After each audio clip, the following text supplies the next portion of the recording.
I'll go on the date. But if he's a crazy person, I'm billing you for the therapy. Chapter 3. The Art of the Disappearing Act. The date was set for Tuesday night. To the rest of the world, or at least the world within the four walls of the heart, Residence Reba was preparing for a romantic encounter with a mystery man from the internet.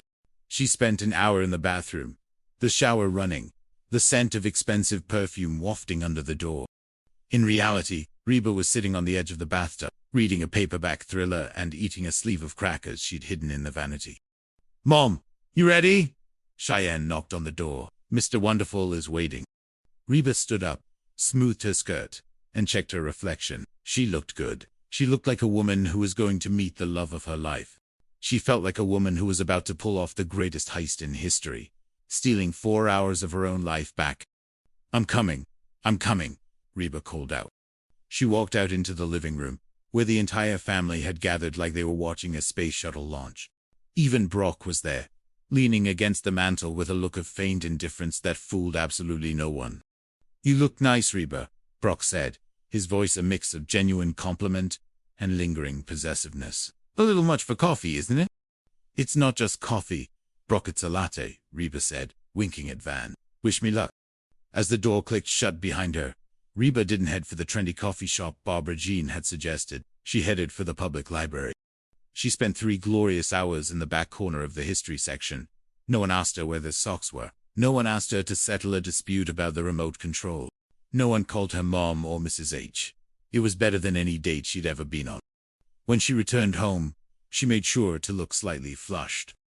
"How was it?" Barbara Jean pounced before Reba could even get her coat off. "Oh, wonderful," Reba lied, her heart giving a small, guilty twinge that she quickly suppressed. "We talked for hours. He's a poet. Very deep." "A poet?" Barbara Jean gasped. "Oh, Reba, I knew it. I'm a Cupid. I'm a genius." For the next week, the ruse continued. Reba went on dates 3 times. One night she went to a late-night movie by herself and sat in the back row with a large popcorn, reveling in the fact that she didn't have to share a single kernel. Another night, she simply drove to a park and watched the stars. The house had never been cleaner. Cheyenne and Van, desperate to keep the romance alive, had taken over the chores. The laundry was folded, the dishes were put away, and Jake was even doing his homework without being threatened with the loss of interest. Reba was a survivor, and right now, she was surviving better than she ever had. Chapter 4. The Detectives. "I don't buy it," Van said, leaning over a pile of unfolded laundry in the middle of the living room. Cheyenne looked up from her magazine. "By what?" "Van, the laundry is done. Life is good." "No." Van shook his head. His eyes narrowed. "Mrs. H, she's too happy. And she won't tell us his name. She won't show us a picture. She won't let him come to the house." "Maybe she's just being private," Cheyenne suggested. "Or maybe," a voice interrupted from the hallway. It was Jake. He was holding a crumpled piece of paper. "Maybe there is no guy." "Jake, don't be cynical," Barbara Jean said, walking in with a tray of snacks. "Reba is in love. She told me she had coffee with his photo this morning." "I checked her phone," Jake said flatly. "No new contacts, no outgoing calls to anyone named Mr. Poet. And I found this in the trash." He held up a receipt from a local bookstore. The date and time matched Reba's second date. "She's catting around," Van whispered, horrified, but with herself. "We have to know the truth," Barbara Jean said, her eyes narrowing. "For her own good. If she's lying, she's shutting down emotionally. I've seen this before. I have a DVD of The Way We Were. We need to watch it 3 times to understand the complexity of the female psyche." "No," Cheyenne said, standing up. "We don't need Barbara Streisand. We need a "I have a plan," Van said, his voice dropping an octave. "We call her Cell. We record the background noise. We have it analyzed by a restaurant sound expert. Bam! We got him." "Or," Cheyenne said, grabbing her keys, "we just follow her tonight." Chapter 5. Petit Jacques. Reba sat at a small, candlelit table at Petit Jacques, a French bistro that was far enough away from her neighborhood to feel like another planet. She had a glass of red wine, a thick novel, and a plate of escargot. She was actually looking forward to trying. This was the pinnacle of her dating career, the ultimate meet. "Can I buy you some dinner to go with that wine?" Reba looked up. A man was standing by her table. He was roughly her age, with kind eyes, and a smile that looked like it had seen its fair share of life's ironies. "Oh, no thanks," Reba said quickly, her defensive instincts kicking in. "I'm sorry. I didn't realize you were with someone." "Oh, I'm not. Well, I am, sort of, but not really. But, thanks. But no."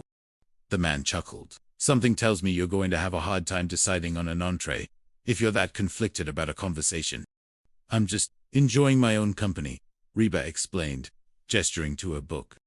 "A rare and noble pursuit," the man said, nodding. "I'll leave you to it." He turned to walk away, but at that exact moment, the front door of the restaurant burst open. "Ah!" Reba's heart plummeted into her stomach. Standing in the doorway, looking like a low-budget version of the FBI, were Van, Cheyenne, and Barbara Jean. Brock was trailing behind them, looking deeply uncomfortable.